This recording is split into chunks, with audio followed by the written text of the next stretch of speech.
Cavour আলাল মুশরিকিনা মা তাদউহুম ইলাইহি। এবার তাফসীর আকারে কথা বলতে চাই। সূরা সূরা, কোন সূরা? সূরা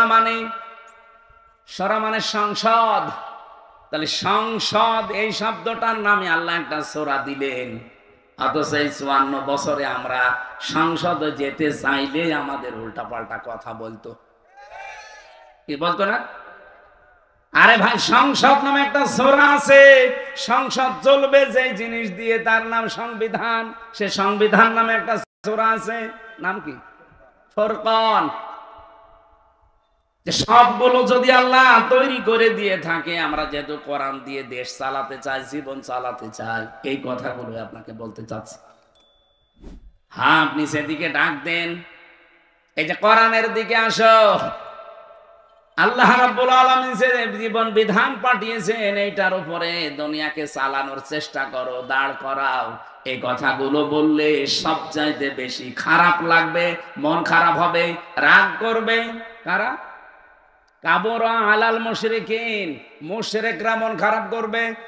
মা তাদউহুম ইলাইহি, যেদিকে আপনি মানুষকে ডাকতে চান, এদিকে যদি সত্যিই মানুষকে ডাকেন মন দিয়ে, আপনার কথা শুনে কোনো ইমানদার, কোনো মুসলমান রাগ করবে না, খুশি হবে।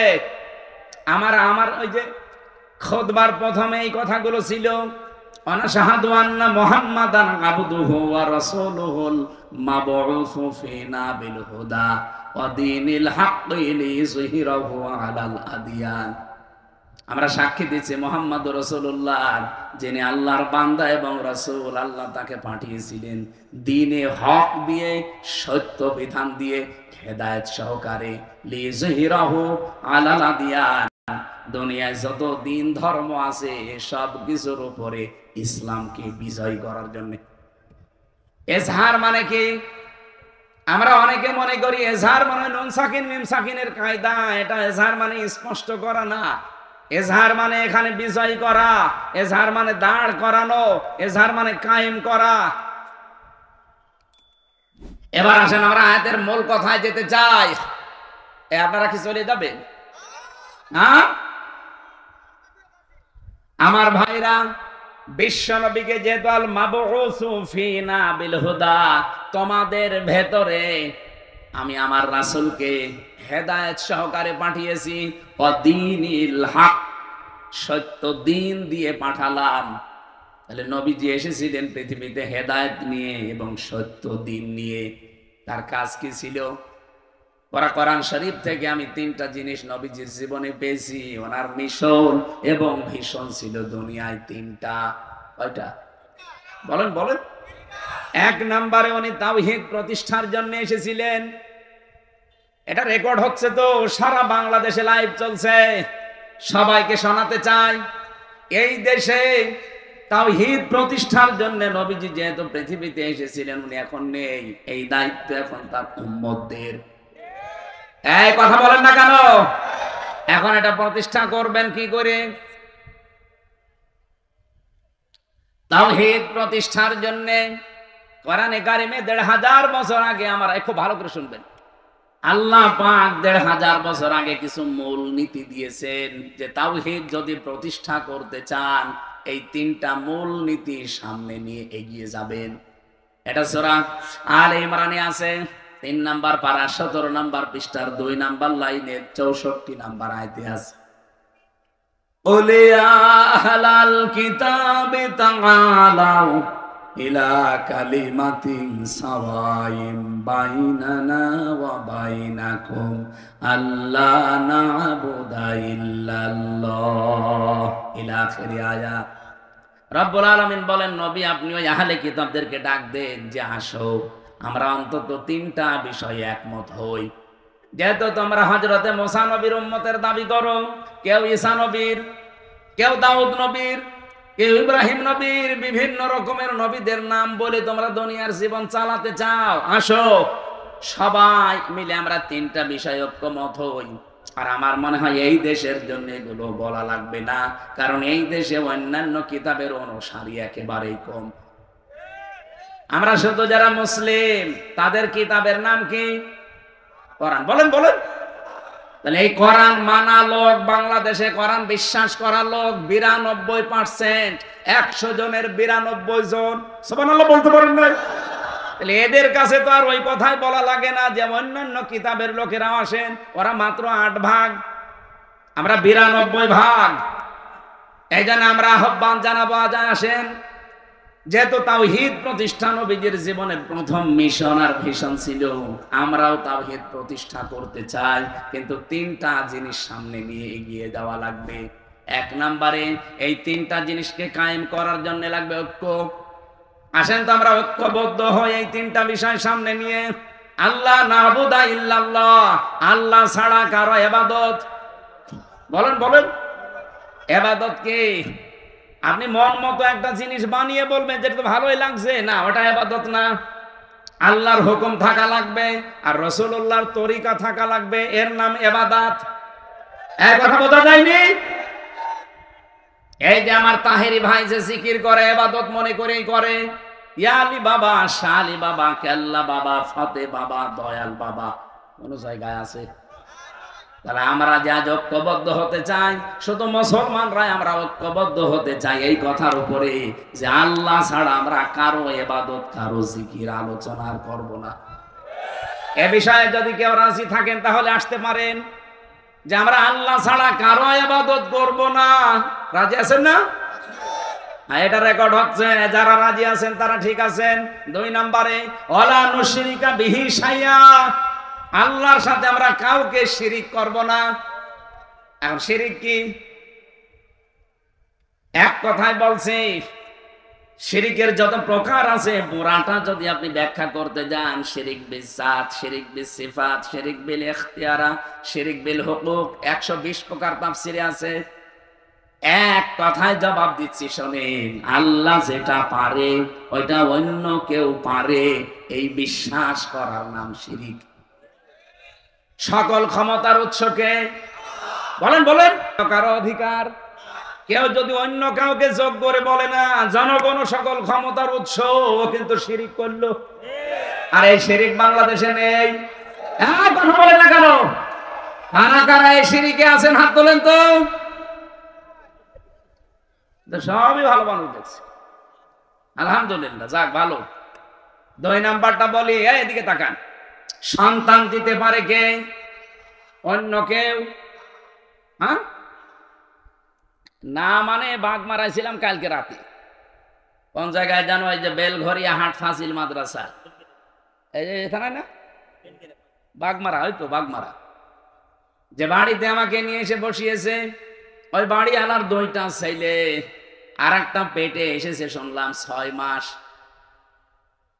উনি পরীক্ষা করে দেখেছে ওইটাও ছেলে, কিন্তু উনি মেয়ে চাই। আমার একটা পানির বোতল নিয়ে বলছে, হুজুর এমন পানি পড়বেন যেন এটা মেয়ে হয়ে যায়। আমি কি ডাউনলোড করে দেব? কি বিশ্বাস!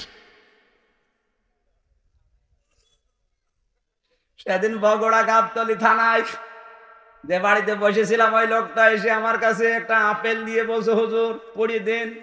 কেন? বাচ্চা। ঠিক আছে, সূরা ফাতিহা পড়ে ফু দিলাম, কারণ ফাতিহা সব রোগের মহা ঔষধ। আমার কানের কাছে মুখ নিয়ে বলছে, হুজুর এমন আপেল পড়বেন যেন ছেলে হয়। আপেল ফেলে দিলাম। আপেল কই? ফেলে দিস। আরে ভাই, ছেলে হওয়া যদি আপেল পড়ে কাজ হয়, তা আমার ম্যাডামের 3টে মেয়ে হইতো না? কত চেষ্টা করলাম একটা ছেলে হওয়ার, তারপরও মেয়ে। আর আপনি এসেছেন আমার কাছে আপেল পড়তে। আমি আপেল দরকারে নিজে পড়ি, নিয়ে ম্যাডামের ফের খাওয়াবো। চিন্তা করেন কি বিশ্বাসী আছে এরা? আপেল পড়া, পানি পড়া, দুর্গা পূজা, পীর পূজা, কত মানুষের কাছে বিশ্বাসটা নিয়ে গেছে, অথচ ছেলে মেয়ে দেওয়ার একচ্ছত্র মালিকানা হামজার। অনেকে বোঝা কার?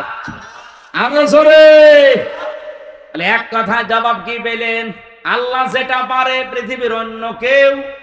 সুতরাং মা বোনেরা, ভাইরা, বিয়ের পরে 50 বছর ছেলে মেয়ে না হোক, আমাদের জাতির পিতার 86 বছর বয়সে ছেলে হয়েছে, তারপরও তিনি কোনো কবরে, মাজারে, পীরের কাছে যাননি।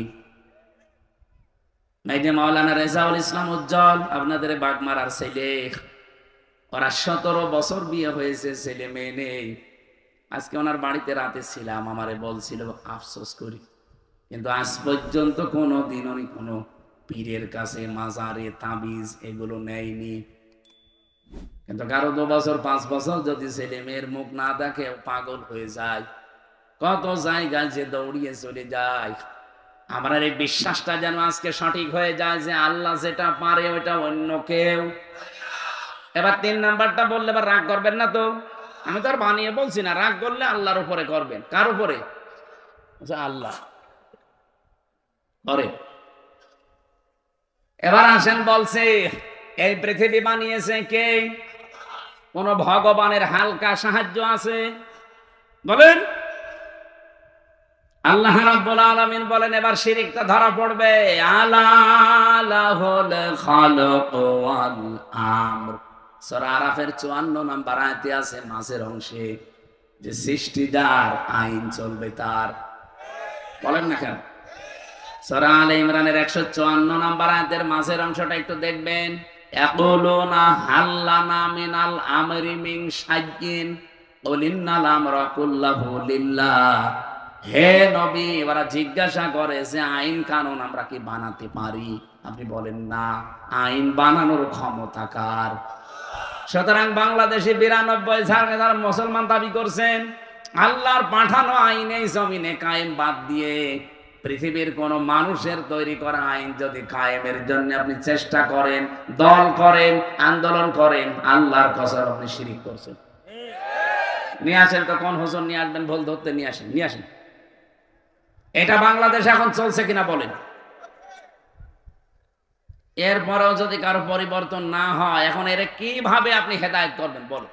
এর মাথার উপরে খাইতে মারা ছাড়া কোনো উপায় আছে?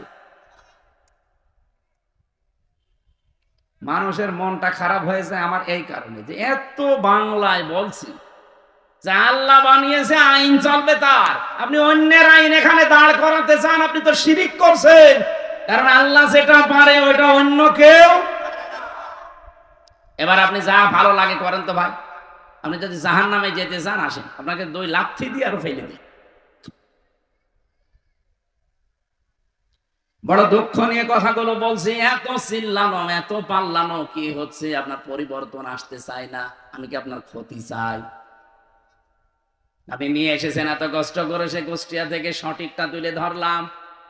আরে ভাই, নামাজ আপনার যদি কমও থাকে, রোজা আপনার কমও থাকে, আমল আখলাক যদি কম হয়, ঈমান যদি খাঁটি হয়, শিরক না থাকে, আপনাকে জান্নাতে যেতে পারবেন?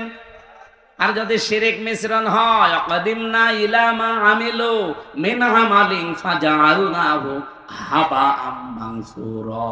কোন মানুষ যদি শিরক মিশ্রিত কিছু নিয়ে যায়, ওটা ধুলি কণার মতো মুখের উপরে নিক্ষেপ করা।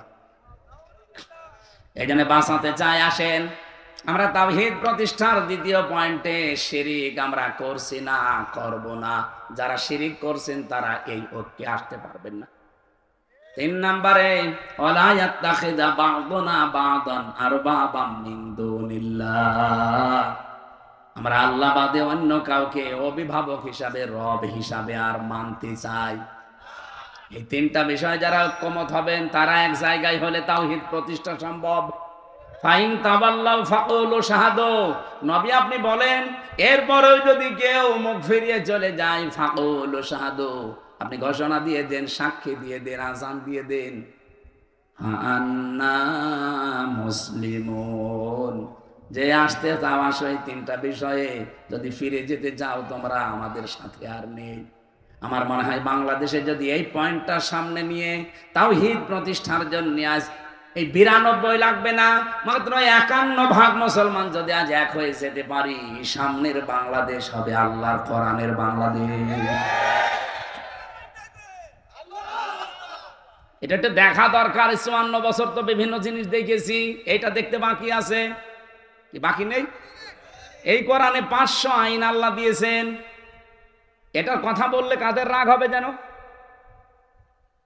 কাবুরা আলাল মুশরিকিনা মা তাদউহুম ইলাই, আমি যেটিকে ডাকছি এই কথা বললে আল্লাহ বলেন সবচাইতে বেশি রাগ করবে, মন খারাপ করবে। বলেন বলেন। তাওহীদ প্রতিষ্ঠার জন্য আল্লাহ পাক আপনাকে জীবনেও মনোনীত করবে না যদি আপনার মন তৈরি না হয়। এজন্য আয়াতের পরবর্তী আয়াত এটা, আল্লাহু ইয়াজতাবি ইলাইহি মাইয়াশা ওয়া ইয়াহদি ইলাইহি মাইয়ুনিব। আল্লাহ সবাইকে এই কাজে মনোনীত করেন না, আল্লাহ যাকে নির্বাচিত করেন, পছন্দ করেন, তাকে এই কাজের জন্য বাছাই করেন। আর যাকে আল্লাহর ভালো লাগে না, আল্লাহ তাকে ছাঁটাই করে দেন। তাহলে ছাঁটাই করা, বাছাই করা, এটা আল্লাহর একটা পদ্ধতি। আল্লাহ আন্দাজে কাউকে ছাঁটাইও করেন না, আন্দাজে কাউকে বাছাইও করেন না। আল্লাহ ছাঁটাই করতে হলে আল্লাহ সেই যোগ্যতা দেখে তার ভেতরে, আল্লাহ বাছাই করতে হলেও তার যোগ্যতা দেখে। সুতরাং আপনি যদি ফিরে আসার মন তৈরি না করেন, জীবনও একামতে দিনের কর্মী হিসাবে আল্লাহ আপনাকে বাছাই করবে না। আল্লাহু ইয়াজতাবি ইলাইহি মাইয়াশা। আল্লাহ পাক বলেন আমি নির্বাচিত করি, আমি বাছাই করি, আমি তাকে নির্ধারণ করি, তাকে পছন্দ করি, তাকে এই মানুষটাকে আমি আল্লাহ আমার নিজের দিনের জন্য, দিন কায়েমের জন্য পছন্দ করে রাখি। যখন দেখি ওয়াহদি ইলাইহি মাইয়ুনিব, ওই লোকটা আমার দিকে ফিরতে চায়। আপনার মনই যদি না থাকে, আল্লাহর কথায় আপনার মন তৈরি হয় না, হামসার কথাই হবে। এজন্য মনটা আগে তৈরি করেন। আজ বাংলাদেশে 92% মুসলমানের সবাই এ দেশে ইসলাম কায়েম হোক চাই না। আমি আগস্টের 5 তারিখের আগে একটা জরিপ পেয়েছিলাম, মাত্র 100 জনের 15 জন বলতো আমরা এই দেশে ইসলাম কায়েম চাই। তার ভেতরে এই মীর সাহেব একজন হয়তো। আপনি জিজ্ঞাসা করে দেখেন, আপনি চান না রাষ্ট্রে ইসলাম কায়েম হোক? এরকম মাত্র মানুষ, মাত্র সারা বাংলাদেশ মিলে 100 জনের 15 জন। এই দেশে এখন 15 জন না, 100 জনের 77 জন মানুষ চাচ্ছে এদেশে ইসলাম কায়েম হোক। 77 জন চলে গেছে, আর কিছুদিন যেতে দেন। আমার তো মনে হচ্ছে যেভাবে দাওয়াতি কাজ চলছে সারা বাংলাদেশে, কুষ্টিয়াতে কয়েকদিন আগে আমার নিজের পাশের ইউনিয়নে 4000 মানুষ একামতে দিনের কর্মী হওয়ার জন্য একবার শপথবদ্ধ হয়েছে। কোরআনে কারিমে পড়েছিলাম 1500 বছর আগের আয়াত, ইযা জা নাসরুল্লাহি ওয়াল ফাত। যখন আল্লাহর সাহায্য আসবে তখন আপনি বিজয় দেখতে পাবেন।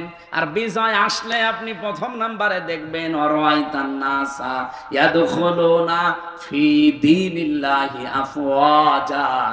দলে দলে পালে পালে মানুষ ইসলামে প্রবেশ করছে।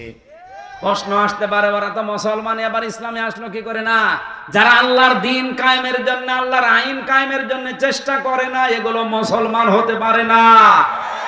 কারণ এই আদেশ শুধু আল্লাহ হামসাকে দেয়নি, শারা আলাকুম মিনাদ-দ্বীন মা ওয়াসসা বিহি। ওয়াসস মানে কি?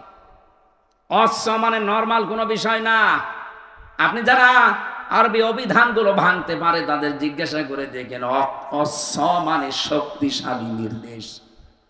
আল্লাহ বলেন আমি নির্ধারিত করে দিলাম, শারা লাকুম মিনাদ-দ্বীন, তোমাদের সবার জন্য একটা দিনকে, এই জন্য দিনের আগে আলিফ লাম আছে।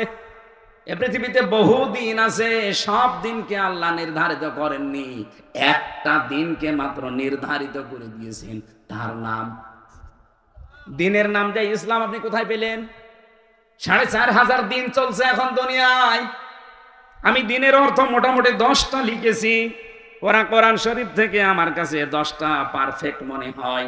দিন মানে কিয়ামত, এটা সূরা ফাতিহার 3 নম্বর আয়াতে আছে মালিক ইয়াউমিদ্দিন। 2 নম্বরে আনুগত্য, সূরা আলে ইমরানের 83 নম্বর আয়াতে আছে আফা গায়রা দীনিল্লাহি ইয়াবগুন। 3 নম্বরে জীবন ব্যবস্থা, সূরা মায়েদার 3 নম্বর আয়াতের মাঝের অংশে আছে আল ইয়াউমা আকমালতু লাকুম দীনাকুম। 4 নম্বরে রাষ্ট্রীয় আইন, এটা সূরা মুমিনের 26 নম্বর আয়াতে আছে। 5 নম্বরে ইবাদত, সূরা রুমের 30 নম্বর আয়াতে আছে। 6 নম্বরে মুখ ফিরানো, এটা সূরা নেসার 125 নম্বর আয়াতে আছে। 6-7 নম্বরে বিপ্লব, এটা সূরা নসরের 2 নম্বর হইছে যেটা পড়লাম। দলে দলে পালে পালে মানুষ ইসলাম কায়েমের জন্য দেখবেন ঝাঁপিয়ে পড়বে।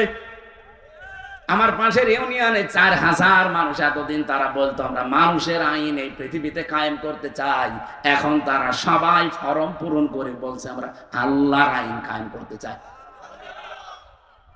এখন আমাকে বলেছে এই 4000 মানুষকে খাবার দেওয়া লাগবে, অসুবিধা নেই, টাকা তো সারা দেশ থেকে দেবে মানুষ, আমি নিয়ে যে ঢালবো। 60 নম্বরে পেয়েছে চিরন্তন বিধান, এটা সূরা সূরা 13 নম্বর আয়াত, যেটা শারা লাকুম মিনাদ দিন চলছে। 9 নম্বরে সমস্ত ইজম লিযহিরাহু আলাদ দীনি কুল্লিহি, এটা সূরা সফের 9 নম্বর আয়াত। 10 নম্বরে পেয়েছি স্থায়ী শান্তি, এটার মাঝে যেটা আছে আনাকিমুদ্দিন ওয়ালা তাতাফাররাকু ফি। আমার এই ছোট্ট মাথায় যদি এতগুলো দিন সম্পর্কে কোরআনে থাকে, মীর সাহেবের মতো বড় বড় মাথা যাদের তো আরো আছে। তাহলে আল্লাহর বিজয়, সাহায্য আসলে বিজয় আসবে, এ গ্যারান্টি কার? আর বিজয় আসলে তার নমুনা, চিহ্ন, সিমটম কি? দলে দলে, পালে পালে, আফওয়াজা মানে দলে দলে, ফি দীনিল্লাহি আল্লাহর দ্বীনের ভেতরে। এই যে দ্বীন মানে জীবন ব্যবস্থা, জীবন বিধান, রাষ্ট্রীয় আইন, কতগুলো বললাম না? আল্লাহর জমিনে আল্লাহর দ্বীন কায়েম করা, এটা যদি কারো কাছে রাজনীতি মনে হয়, কারো কাছে ধর্ম ব্যবসা মনে হয়, আপনার কাছে দুনিয়ার কাজ মনে হয়, মনে করেন আমি এইটাই জীবনের আসল কাজ মনে করি। কারণ দিন কায়েম নেই, এই জন্যই ডাকাতি হচ্ছে, এই জন্যই চুরি হচ্ছে, এই জন্যই ছিনতাই হচ্ছে, এই জন্যই ঘুষ চলছে, এই জন্যই ডাকাতি চলছে, জেয়া চলছে। 4 বছরের আসিয়া পর্যন্ত বাদ যাচ্ছে না। কথা বলে না কেন? এই আয়াতটা নাজিল হয়েছে কখন? আলেমদের জিজ্ঞাসা করেন। মক্কার জীবনে, মক্কার জীবনটা 4 ভাগ। প্রথম 3 বছর কষ্ট, এরপরে আরো 5 বছর আরো কষ্ট, এরপরে আরো 3 বছর আরো কষ্ট, এরপরে আরো 2 বছর আরো কষ্ট। আপনি 4 ভাগে মিলিয়ে দেখেন ইসলামের ইতিহাস থেকে, এই 4টা ভাগ করলে নবীজির জীবনের সর্বশেষ যে পয়েন্টটা আছে, সেই পয়েন্টে কিন্তু আয়াতটা নাজিল হয়। আল্লাহর নবী কষ্ট করেছিলেন সব মিলে কত বছর? 13। বলেন বলেন। 3 বছর আর 5 বছর কত হয়? এরপরে 2 বছর, এরপরে 5, না এরপরে 3, এরপরে 3,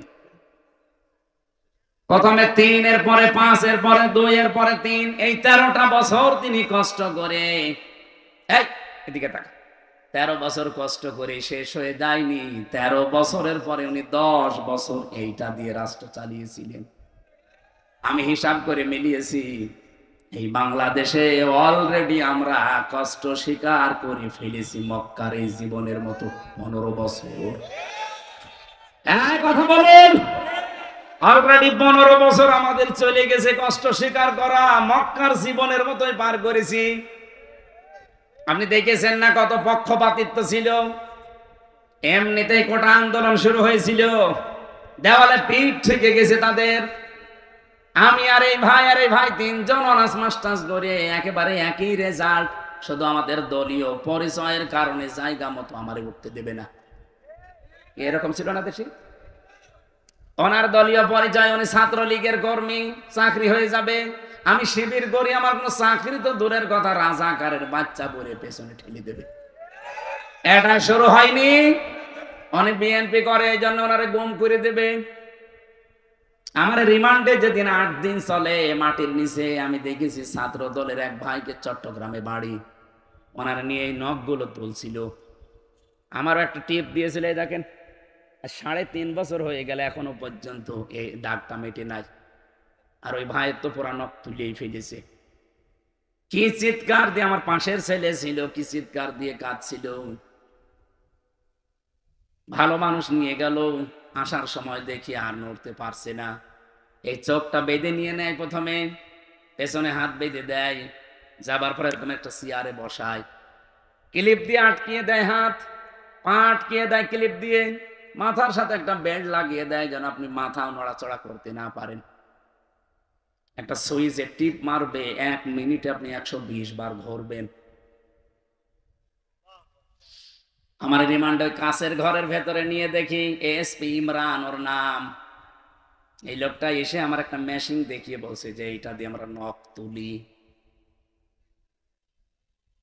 এমন ভাবে যে হাত সেট করা আছে, আপনি তার নড়াচড়া বন্ধ, শুধু মেশিনটা এভাবে লাগিয়ে দেয়। একটা টিপ মারার পরে নখগুলো একবারে সব খুলে চলে আসে। আরে ভাই, নখ খুলে আসলে ছেড়ে দিলে বাঁচি না, ওর উপরে লবণ ছিটিয়ে দেয়। আপনারা তো হাত বাঁধা নড়তেও পারবেন না। বলেন তো, নখ যদি খুলে নেয়, ফিনকি দিয়ে রক্ত বের হয়, ওর উপরে লবণ ছিটালে কেমন লাগতে পারে? আমার এক চাপে যদি 3.5 বছরে ভালো না হয়, যার নখ পোড়া তুলে ফেলেছে, ওর কি অবস্থা? শিবিরের শফিকুল ইসলাম মাসুদ ভাই, বিশেষ করে দেলাওয়ার ভাই, আমার যে রিমান্ডে নিয়েছিল অফিসার, ওনারও দায়িত্বে ছিল। বলছে ফুটবলের মতো পিটিয়েছি ওরে, খালি লাফ দিয়েছি। ওর নাম ডিসি নজরুল ইসলাম মোল্লা, আর একজনের নাম হচ্ছে ডিসি মশিউর। আর আমার দায়িত্বে ছিল আসাদুজ্জামান, কাউন্টার টেররিজমের প্রধান। এই শয়তান গোপালগঞ্জের মাল। পরে যদি আমি একা একা কোনো জায়গায় পাই না, মুসলমান দিয়ে দেব। শয়তান। দেলাওয়ার ভাইকে যে পিটিয়েছে, সে আমারও দায়িত্বে ছিল। বলছে যে তার আছে, তার গরম করে যখন আগুনে লাল টক টক করে, ওইটা ওর ননু দিয়ে ঢুকিয়েছে।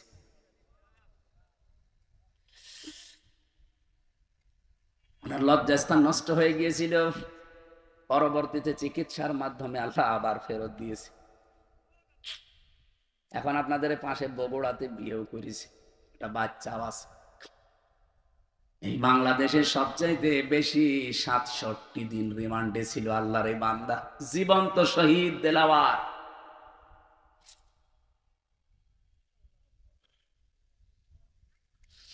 আর আজ শাহীবাসী যেটা বলতে চাই আপনাদের সামনে, ভালো করে শোনেন। নবীজির মিশন আর ভিশনের ভেতরে কিন্তু এখন আমরা আছি দিন প্রতিষ্ঠা করা, তাওহীদ প্রতিষ্ঠা করা, 2 নম্বরে মানব অধিকার প্রতিষ্ঠা করা। এটা সূরা নিসার 58 নম্বর আয়াতে পাবেন।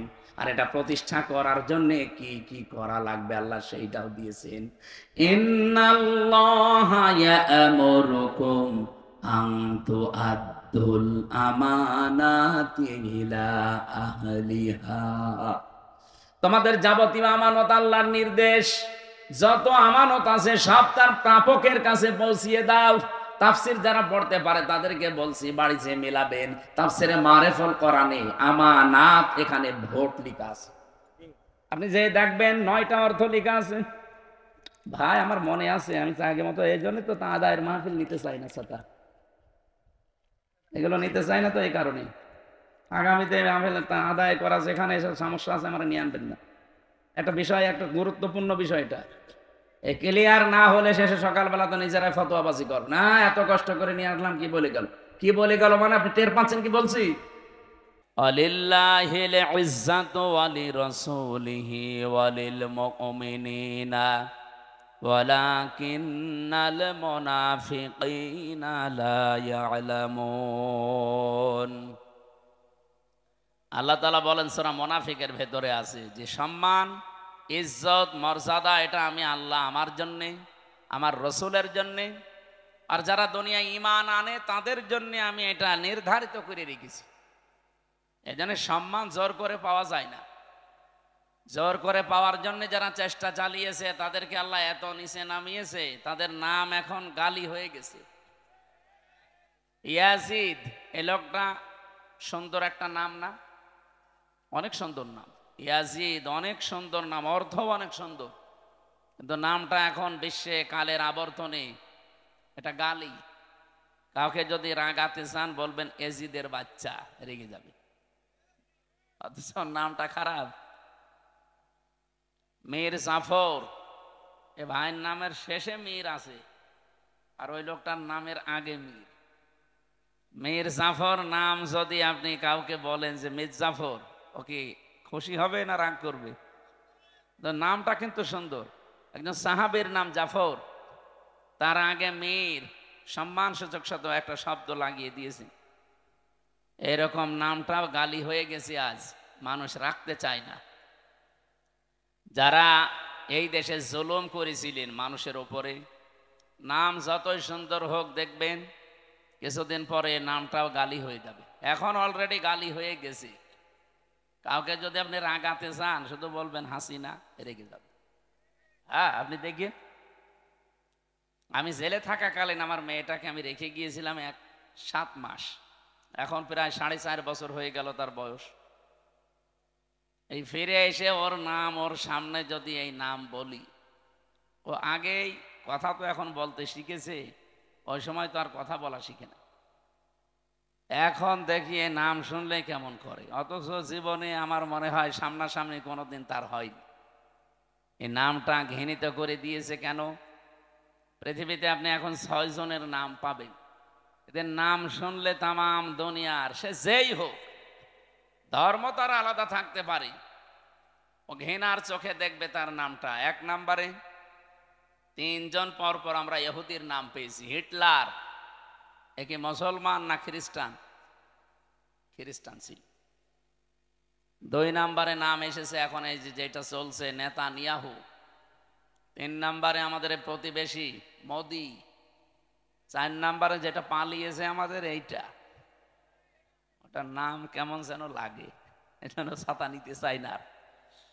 এই নামগুলো ঘৃণিত করে দিয়েছে কেন? কারণ সম্মান মর্যাদা যার ভেতরে, এদের ভেতরে এই জিনিসগুলো নেই। আল্লাহ মর্যাদা রেখেছে, সূরা মুজাদালার 11 নম্বর আয়াতে আছে, ইয়ারফাউল্লাহুল্লাযীনা আমানু মিনকুম ওয়াল্লাযীনা উতুল ইলমা দারাজাত। এই পৃথিবীতে যারা ঈমান আনার পরে তাদের যোগ্যতা, জ্ঞান এগুলো অনুযায়ী টিকে থাকতে পারে, আমল করা মানে কাজ করা, টিকে থাকা, আল্লাহ বলেন এই মানুষগুলো দিন যত যাবে তার মর্যাদা তত বাড়তে থাকবে। এই জন্য ইয়ারফা, এটা মজারে, বর্তমান ভবিষ্যৎ, প্রেজেন্ট ফিউচার। সম্মান মর্যাদা ইজ্জত আল্লাহ কোথায় রেখেছে আমরা আন্দাজে অন্য জায়গায় তালাশ করি।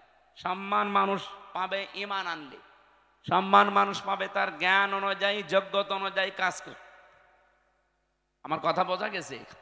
এখন যদি বলেন যে যাদের ঈমান নেই তাদেরও তো মানুষ সম্মান দেয়, সামনাসামনি সম্মান দিলে পেছনে যেয়ে দেখবেন তার অত্যাচারের কারণে এমন গালি দেয়। আমি একটা উপন্যাস পড়ছিলাম, এই হাজ্জাজ বিন ইউসুফ লোকটা একটা লোক ছিল দুনিয়ায়, এত জালেম, মানুষের আসল নাম ভুলে গিয়েছিল। ওই সময় মানুষ ডাকতে হয়েছে ওর নামই জালেম। পাইক পেয়াদা যারা আছে দেশের জনগণ এসে বলছে, আপনার জন্য তো রাস্তায় আর বের হওয়া যায় না, মানুষ শুধু আপনার নামে গালি দেয়। তাও এমন এমন নিকৃষ্ট গালি বানিয়েছে। গালি দেয় কে গো, এত সাহস কার দেখি? একটা ছদ্মবেশ নিয়ে রাস্তায় গেছে, এক গ্রাম্য লোকের সাথে দেখা হলো। হাজ্জাজ বিন ইউসুফ, এই লোকটা কেমন? ও তো জালেম। কেমন? জালেমের বাচ্চা, জালেম। 2-3 বারে কথা শুনে ওর মেজাজ গেছে খারাপ হয়ে। এই বেটাই, আমার চেনো না? তো আমি সে হাজ্জাজ। ও আপনি? চিন্তা করছে আমার তো মাথা থাকবে না, ডাক দিয়ে বলছে, বাদশাহ আপনি আমারে চেনেন না? তো আমি এই গ্রামের ওই লোক যার মাসে 2 দিন মাথা খারাপ হয়, আজকে তোর পয়লা দিন। ও তুই পাগল, কারে ধরলাম? পাগল বলে ওই দিন বেঁচে গিয়েছি, তাছাড়া বাঁচার কথা ছিল। আমরাও এই 15.5 বছর পাগল বলেই বেঁচে আছি। কথা বলছেন? সম্মান মর্যাদা কিসের ভেতরে আপনি এখনো টের পাননি। এই জন্য আহ্বান জানাবো, যদি সম্মান মর্যাদা, শান্তি, স্বস্তি, নিরাপত্তা, কল্যাণ এগুলো পেতে চান, দুনিয়াতে আল্লাহ হক দিয়েছেন, অধিকার দিয়েছেন, উলাইকা লাহুমুল আমনু। আল্লাহ যেন এভাবে আঙ্গুল দিয়ে দেখাচ্ছে, এটা ইসমে ইশারা। উলাইকা লাহুমুল আমনু, এই মানুষগুলোই শান্তি, স্বস্তি, নিরাপত্তার হকদার। কারা? আল্লাযীনা আমানু ওয়া লাম ইয়ালবিসু ঈমানাহুম বিযুলমিন, যারা ঈমান আনার পরে তাদের ঈমানের সাথে জুলুমকে মিশ্রণ করে না। এখানে জুলুম মানে শিরিক।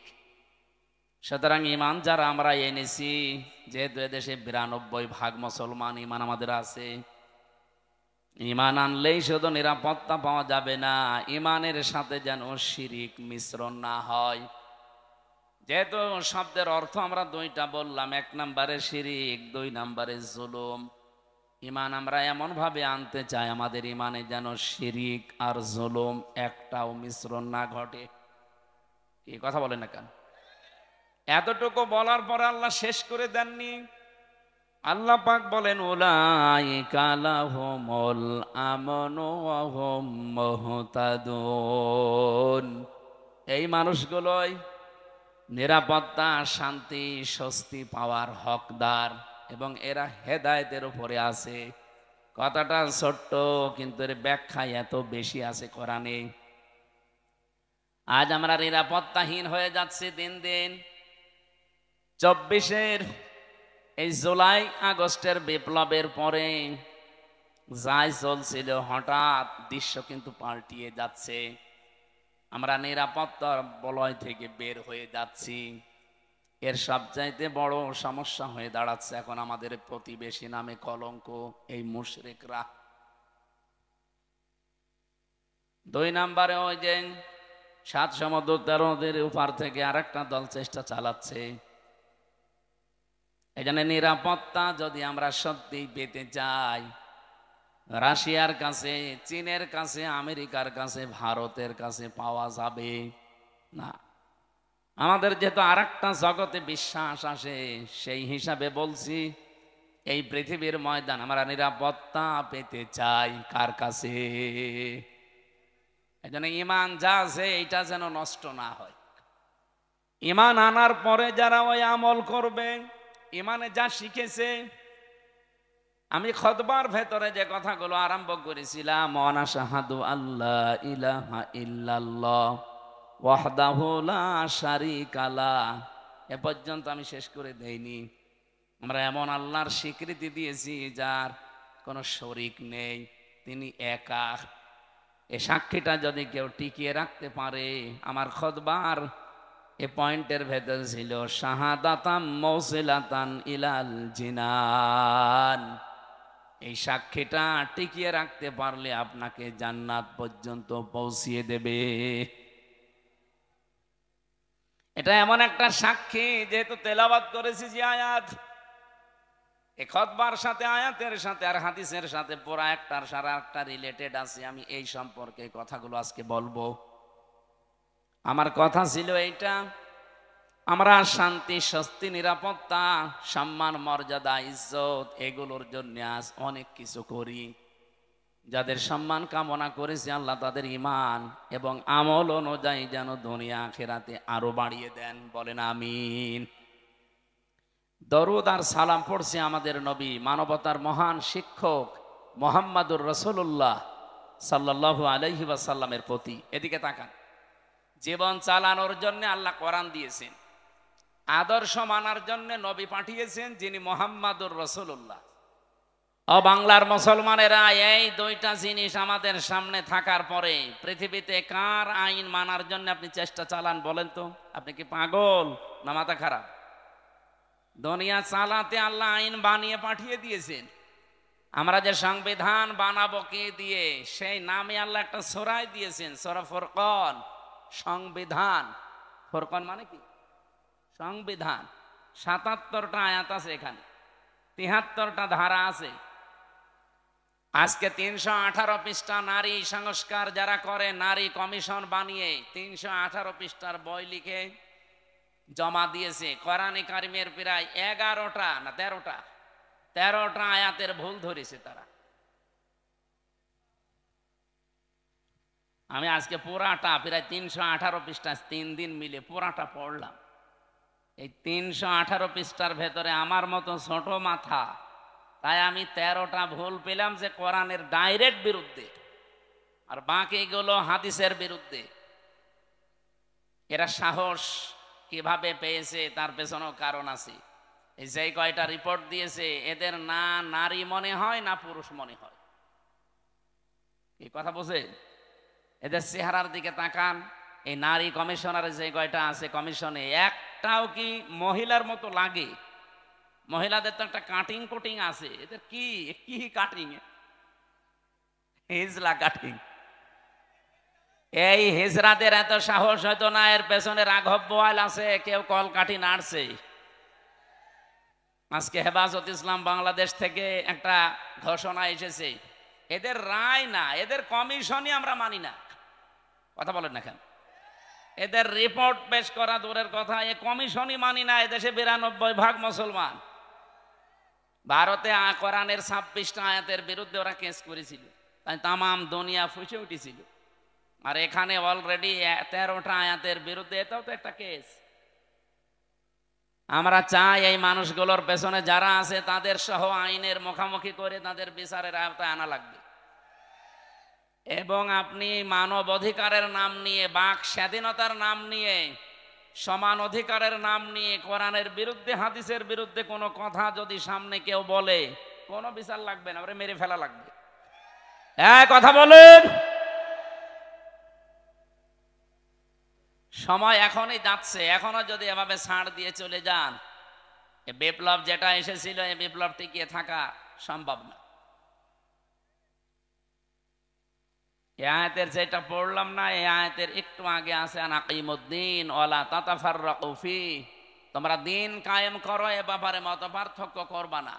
দিন কায়েম বাংলাদেশে নেই, আছে? এই আয়াতের ব্যাখ্যা আধুনিক একটা শব্দ বলছি, এদিকে তাকান। দিন যেহেতু কায়েম আমাদের দেশে নেই, যতটুকু দিন আছে ওইটা টিকিয়ে রাখার চেষ্টা করা সর্বাত্মকভাবে, এইটাও একটা কায়েম। আমাদের দেশে দিন যতটুকু আছে ওইটা টিকিয়ে রাখা লাগবে না? বলেন বলেন।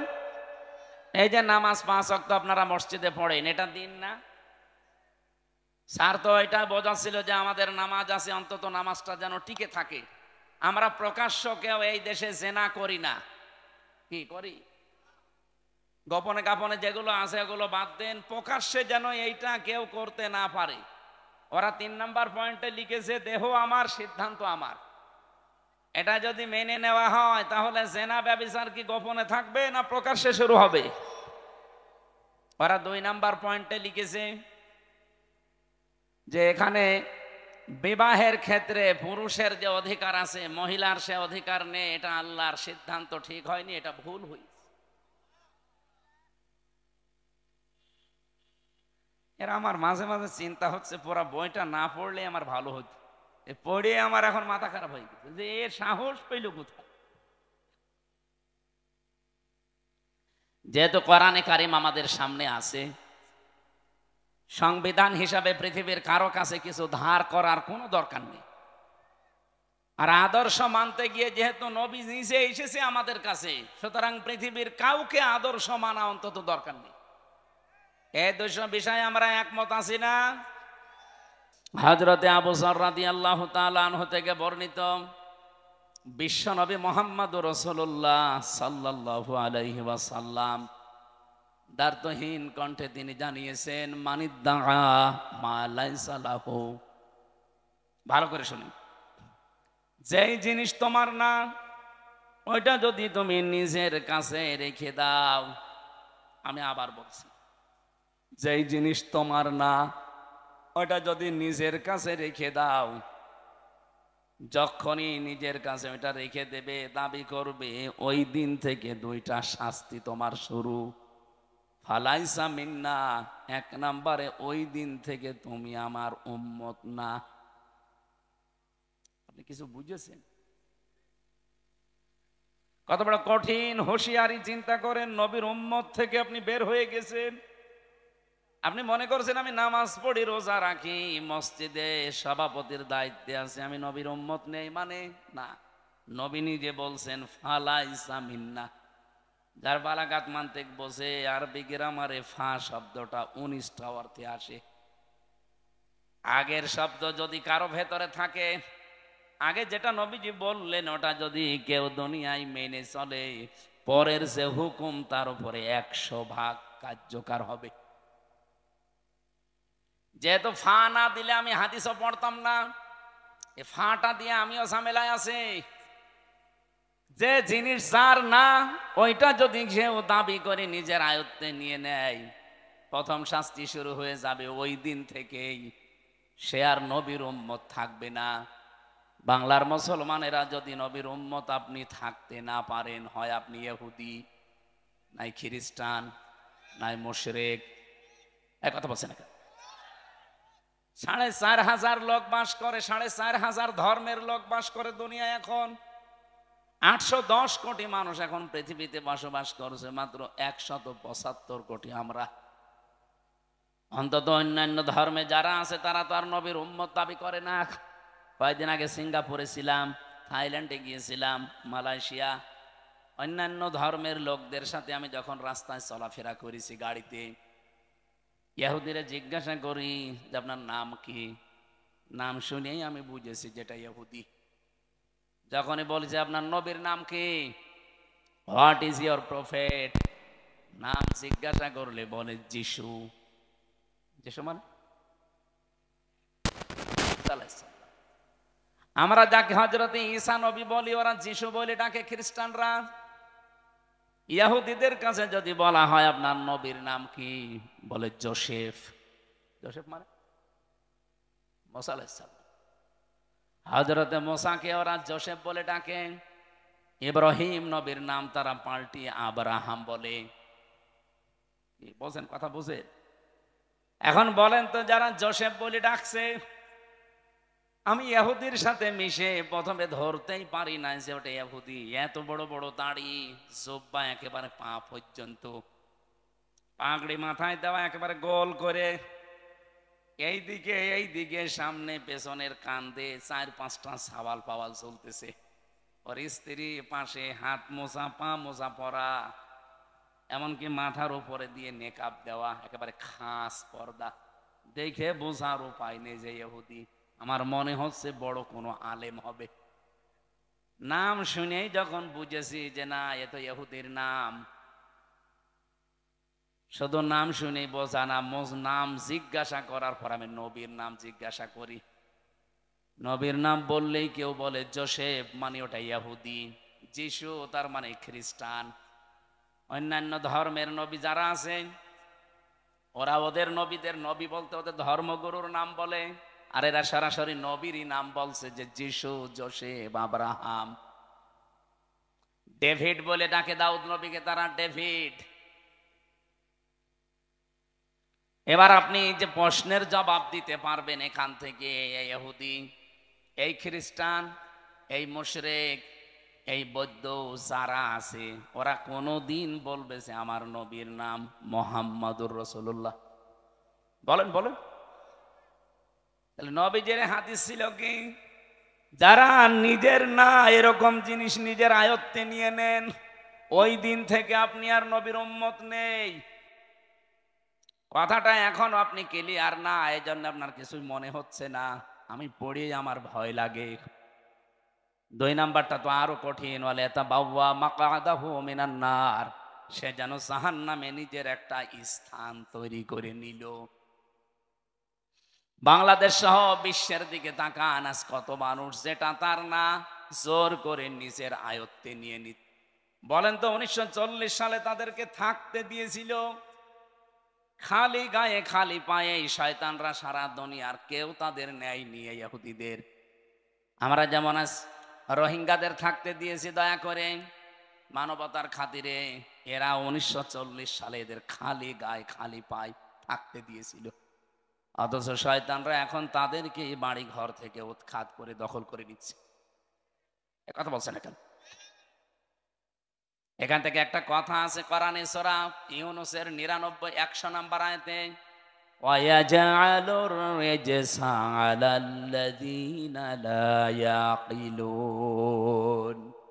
কোন মানুষ যদি তার বিবেক জ্ঞান অনুযায়ী সিদ্ধান্ত নিতে না পারে, বিবেক অনুযায়ী যদি এই লোকটা কাজ না করে, তাহলে ভুল সিদ্ধান্ত তার উপরে আল্লাহ চাপিয়ে দেয়। এই নরেন্দ্র মোদী আমাদের বাপ দাদাদের দেওয়া হাজার হাজার বিঘা জমি জায়গা, যেগুলো মসজিদ, মাদ্রাসা, খানকা, ঈদগাহ, গোরস্থানের জন্য ওয়াকফ করা ছিল, শয়তানরা এখন এসে ওইগুলো সব একটা অবৈধ আইন পাশ করে সব দখল করে ভেঙ্গে গুড়িয়ে দিচ্ছে। গোবিন্দ পরামানিক গত পরশু দিন দেখবেন একটা লাইভ, হিন্দু মহাজোটের মহাসচিব এই লোকটা গোবিন্দ চন্দ্র পরামানিক লাইভে বলছিল যে এই মোদী নামে এই মাতালটাকে হিন্দু সম্প্রদায় যারা পৃথিবীতে আছেন তারা একে থামান। এই মাতাল যা করছে পৃথিবী বসবাসের অযোগ্য হয়ে যাচ্ছে। কি কথা বলছেন এখন? যেহেতু প্রতিবেশী তো এ বাতাস আসলো বলে দেশে, কারণ ওদের সাথে কারোর মিল নেই। আপনি দেখেন ভারতের সাথে যে মালদ্বীপ, নেপাল, ভুটান, পাকিস্তানের তো নেই। আফগানিস্তানের সাথে একটা বর্ডার ছিল, তাও মিল নেই। মায়ানমারের সাথে মিল নেই, চীনের সাথে মিল নেই। আমাদের সাথে মিল ছিল, বুবু ছিল, বুবু নেই, মিল নেই। বুবু ওখান থেকে যে কি করছে, জামিল মোহাব্বত একটু হয় আবার কেটে যায়। এজন্য কারোর সাথে যেহেতু ওদের সম্পর্ক ভালো না, মিল মোহাব্বত নেই, এই জন্য আমার মনে হচ্ছে এই বাতাস এই দেশেও আসলো বলে। সাম্প্রদায়িক সম্প্রীতি নাকি এই দেশে চলে না, নেই। অথচ তামাম দুনিয়ায় আছে যে এই দেশে আগস্টের 5 তারিখের পর থেকে এই 9 মাসে সব চাইতে সাম্প্রদায়িক সম্প্রীতি বৃদ্ধি হয়েছে। এতদিনও হয়তো হতে পারেনি শুধু ওদের কারণে। একটা রিপোর্ট পেয়েছিলাম, 100 ভাগের প্রায় 58 ভাগ সম্পদ গুলো বুবু এবং তারা যারা আছে দায়িত্বে, তারা হিন্দুদের এবং অন্যান্য ধর্মের মানুষের সম্পদ গুলো তারা বিভিন্ন কায়দায় আত্মসাৎ করেছে, মেরে খেয়েছে, বাংলা যেটা বলে। আমি এই রিপোর্ট নিজে বানাইনি, আপনি পত্রিকার রিপোর্ট গুলো আমি নিজে নিজে পড়িয়েছি, সেইটা একটু বললাম। যেহেতু এই 9 মাসে এগুলো আর হচ্ছে না, এই জন্য অনেকের মাথা খারাপ হয়ে গেছে যে না, কিছুই তো হয় না, এভাবে চললে তো টিকে যাবে। এই জন্য বিভিন্ন ধোয়া তোলে মাঝে মাঝে। বুবু ওখানে বসে বসে 27টা কুলু তৈরি করেছিল বাংলাদেশকে অস্থিতিশীল করার জন্য, একটাও কাজে লাগে না। কখনো রিকশা লীগ, কখনো আনসার লীগ, কখনো হেলমেট লীগ, বিভিন্ন নাম নিয়ে তারা নামতো যে দেশকে অস্থিতিশীল করে দিলে বিশ্বের মোড়লরা যেন বলতে পারে এই দেশ আর বসবাসের যোগ্য না। আর পাশে আমাদের প্রতিবেশী দাদারা তো আছে। কোরআনে কারিমে আল্লাহ কড়া ভাষা দিয়েছেন, লা তাজিদান্না, লামে তাকিদ নুনে সাকিলা। আল্লাহ বলেন, গ্যারান্টি দিয়ে বলছে, লা তাজিদান্না সাদ্দান্নাসি আদাওয়াতাল লিল্লাযিনা আমানুল ইয়াহুদা ওয়াল্লাযিনা আশরাকু। এই পৃথিবীতে দুইটা জাতি মুসলমানদের জন্য, ইমানদার মানুষদের জন্য ভয়ঙ্কর জঘন্যতম শত্রু হিসাবে কাজ করে যাবে। একটা ইহুদি আর একটা মুশরিক। আপনি তামাম দুনিয়ার দিকে তাকান, মুসলমানদের কিন্তু এই দুইটাই শত্রু এখন জঘন্য। একটা ইহুদি আর একটা কি, এই যে আমাদের পাশে দাদা বাবুরা যারা মুশরিক, এরা অন্যের সম্পদগুলো দখল করে নিচ্ছে। এমনকি আগস্টের 5 তারিখের পরেও বাংলাদেশে বহু মানুষের চরিত্রে আমরা এটা দেখতে পেয়েছি, বিভিন্ন মানুষের জিনিস তারা নিজের মনে করে নিয়ে নিয়েছে। রাজশাহীতে হয়তো এখনো শুরু হয়নি। যারা যারা মানুষের সম্পদ নিয়েছেন, যেভাবেই নেন ওটা ফেরত দেবেন, নয়তো আপনি মরে গেলে জানাজা দেওয়া, কবরে দেওয়া মিথ্যা কথা হবে। কারণ আমি কি বলে দেব আপনাকে, বিসমিল্লাহি ওয়া আলা মিল্লাতি রাসূলিল্লাহ, আল্লাহর নামে রসুলের আদর্শের উপরে রেখে গেলাম, আপনি তো রসুলের আদর্শে আর নেই। আমার এই কথার ওজন যারা টের পেয়েছেন তারা চুপ করে আছে। আপনি টের পেয়েছেন? যারা যার যার জিনিস নিয়েছেন, যেটা আপনার না ওটা ফেরত দেন। হ্যাঁ, যদি ওটা আপনারই হয়ে থাকে, আপনি হাত ছাড়া করে ফেলেছিলেন, ওটা আবার ফেরত পেয়েছেন, তাহলে আপনি হাদিসের আওতা মুক্ত থাকবেন। আমি কথা বোঝাতে পারিনি? না না, ওখানে এখনো বুঝিনি অনেকে। যেটা আপনার ছিল কিন্তু হাত ছাড়া হয়ে গিয়েছিল এতদিন, আপনি ফেরত পেয়েছেন। আবার একটা দোকান ছিল, দোকান দখল করে নিয়েছিল, এরকম হয়নি বাংলাদেশে? ওই দোকান ফেরত পেয়েছেন, আপনি হাদিসের যে শাস্তি, আপনি নবীর উম্মত থাকবেন না, না আপনার জন্য না, কারণ আপনার জিনিস আপনি ফেরত পেয়েছেন। কথা বলেন না কেন? কত মানুষের জমি জায়গা দখল করে নিয়েছিল 15.5 বছরে। আপনাদের রাজশাহী হয়তো এখনো কিছু হয়নি, টের পাচ্ছেন না। কুষ্টিয়ায় আমাদের হানিফ সাহেব কত টাকার মালিক, আমার মনে হয় আল্লাহর ছাড়া কেউ জানতো না। কি হইল এখন? বাড়ি পর্যন্ত এখন উজাড় গৃহ হয়ে গেছে। আমার মনে হয় হানিফ সাহেবের বাড়ির দিকে আল্লাহ আঙ্গুল এভাবে দিয়ে কোরআনের আয়াত নাযিল করেছে, যদিও এটা এখন না, ১৫০০ বছর আগে। সূরা নমলের ভেতরে পাবেন এটা, ১৯ নাম্বার পারা, ২০ নাম্বার পৃষ্ঠার ৭ নাম্বার লাইনের ৫২ নাম্বার আয়াতে আছে, ফাতিলকা বুয়ুতুহুম খাবিয়াতাম বিমা যালামু। আল্লাহ বলেন এই সেই ঘরগুলো। কোন ঘর? এখন যদি বলেন এখানে হানিফ সাহেব, ইনু সাহেব, এদের নাম কই? না, নাম আছে, কিন্তু এদের বাপ দাদাদের নাম আছে। এদের বাপ দাদা যারা, যাদের পরিচয় আল্লাহ আয়াতে দিয়েছেন, তারা এরকম জুলুম করেছে নফসের উপরে, মানুষের উপরে, সৃষ্টি জগতের উপরে, তাদের নামে দেওয়া আর এদের নামে দেওয়া একই। কারণ কোরআনে তো আর আয়াত নাযিল হবে না কিয়ামত পর্যন্ত, এইটাই চলবে। আল্লাহ তাআলা বলেন এই সেই ঘরগুলো, খাবিয়াতাম বিমা যালামু। অনুষ্ঠানে গেলে আরেকটাই জানো, আমার ভাইরা,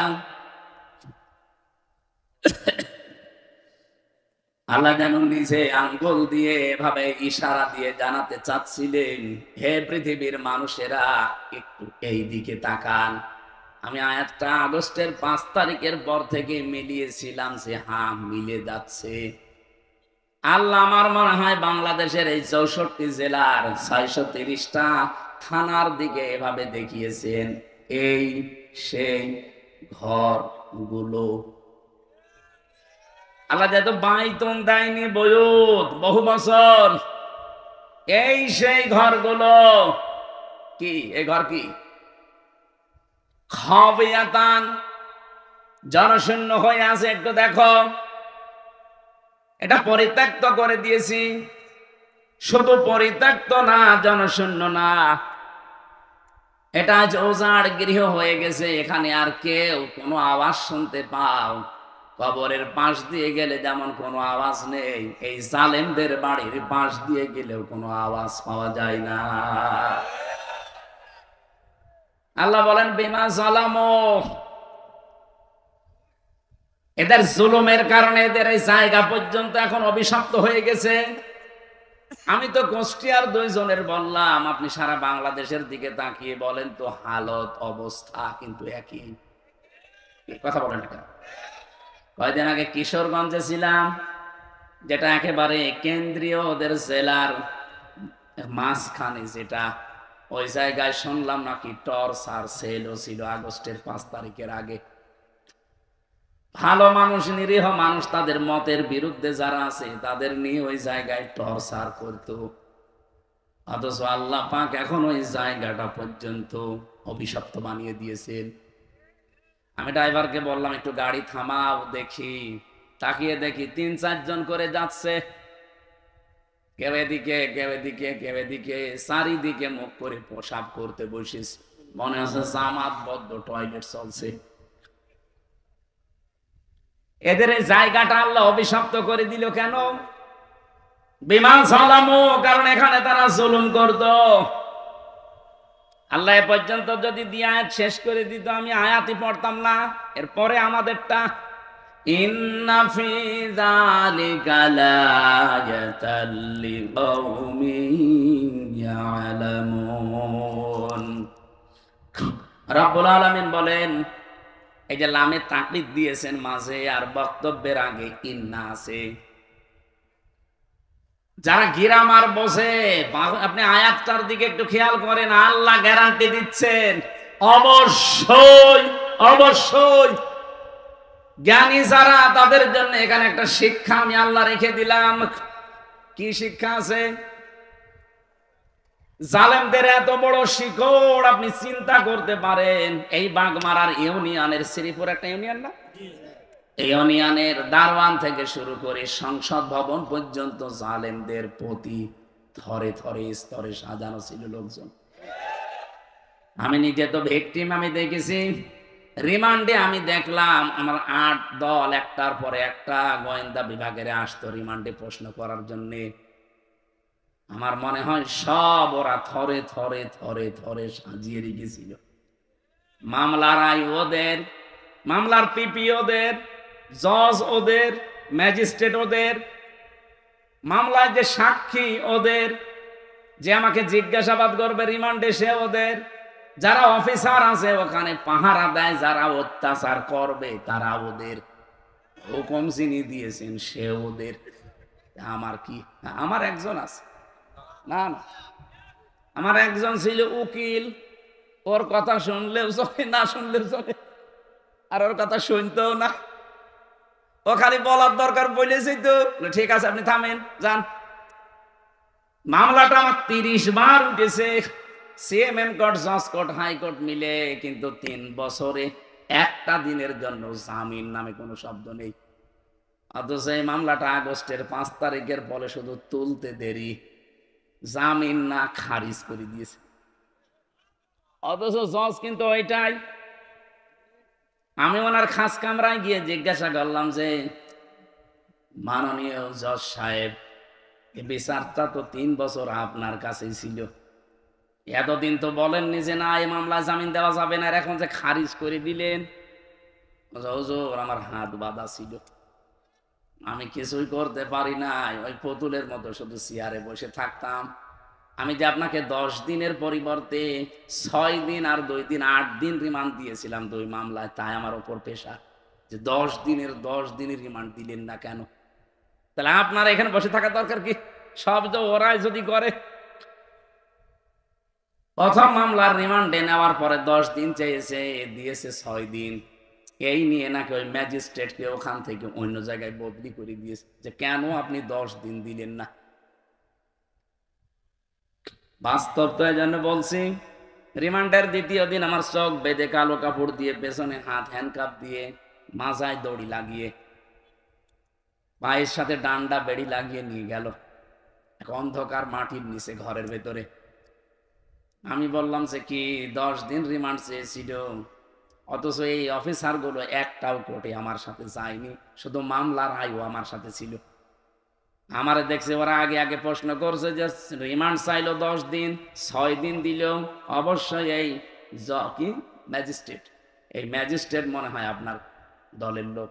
কি গো, আমার দলের লোক হবে কি করে? জীবনে আমি তার নামও শুনি নাই, তার কোনোদিন দেখিও নাই, আর সে আমাকে চেনে কিনা আমি তাও জানি না। 10 দিন তো আপনারা চেয়েছিলেন, তা আপনি তো ছিলেন না, আপনি কি করে জানলেন? তার মানে ওখান থেকে সবকিছু ম্যাজিস্ট্রেটকে বলে দিয়েছে, যা যা ও তাই তাই করিস।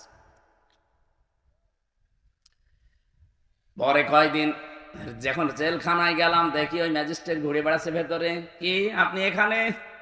হুজুর মাফ করে দিয়েন, আমার বউ যৌতুক মামলা দিয়েছে। ঠিক করিস, শয়তান, যৌতুক মামলা দিয়ে এখন তুই জেলে, আমার সাথে এমনি দেয়নি, কোন কারণে আমার এই মিথ্যা তথ্যগুলো লিখে সই করে নিলি? সৌদের আমার যা যা বলতে বলেছে আমি তাই তাই করেছি। আল্লাহর কসমে কোরআন হাতে নিয়ে বলছি, বাংলাদেশে শুধু হাসিনা ছাড়া যারা ছিল সব হাত বাঁধা। যাই বলেন, ও কাওয়া কাকুরও হাত বাঁধা ছিল। কাওয়া যতই কাকা করুক, যদি একটু মুখ ফসকে সত্যি কথা বলে, ওই দিনই কাওয়ার কর্ম শেষ করে দিত। হয়তো হইল, কাদের কাকু বলা যায়? কাওয়া কাকু।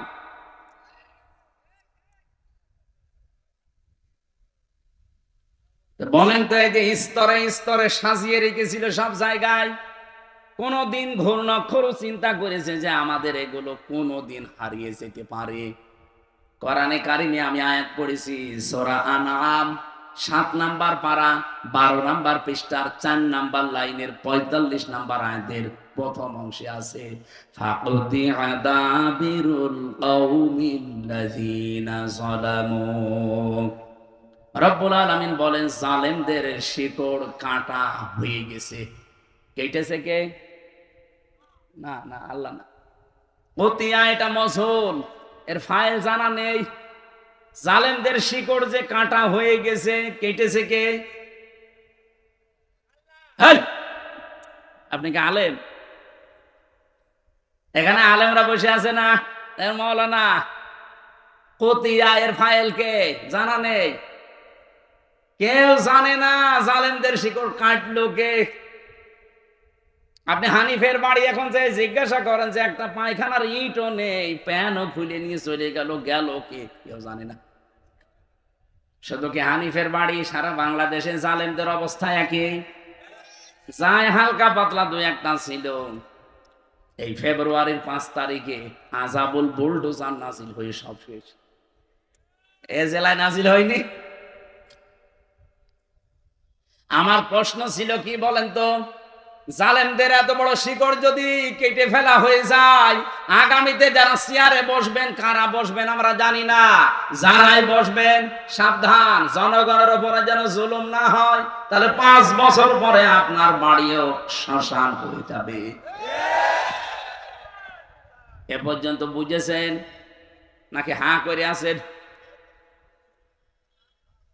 সুতরাং যার যা জিনিস নিয়েছেন, চুরি করে হোক, ডাকাতি করে হোক, চাঁদাবাজি করে হোক, যা নিয়েছেন যেটা আপনার না ওটা ফেরত দেন। হ্যাঁ, যদি আপনার জিনিস আপনি ফেরত পান অসুবিধা নেই। এই যে ইসলামী ব্যাংক, যাদেরটা তারা ফেরত পেয়েছে। অনেকে বলছে না এটাও চিন্তায় হয়েছে। চিন্তা হয়েছে মানে ইসলামী ব্যাংকে আপনার বাবার নাকি? যাদের ব্যাংক তারা ফেরত পেয়েছে, তাদের মাথার ঘাম পায়ে ফেলে টাকা দিয়ে ব্যাংক করা। হ্যাঁ, কথা বলে না কেন? ব্যাংক যাদের তারা ফেরত পেয়েছে, জিনিস যার সে যদি ফেরত পায় এই হাদিসের আওতা মুক্ত থাকবে সে। কিন্তু আপনার জিনিস না, আপনি বাবা শাহজালাল সব হালাল বলে দখল করে নিচ্ছে। এটা যারা করেছেন আগামীতে ফেরত দিয়ে দেন কালকে, নাই তো আপনি নবীর উম্মত আর নেই। আপনি মরে গেলে আমারে দিয়ে জানাজা না, কাবার ইমাম দিয়ে জানাজা পড়িয়ে মাটি দেবেন, কবরে আযাব শুরু হয়ে যাবে। এরপরেও যদি কেউ না বোঝার ভান করে থাকেন, এদিকে আসেন, আসেন, এমন জোরে কানের নিচে দুইটা দেব না, সব টের পেয়ে যাবে। যাব না।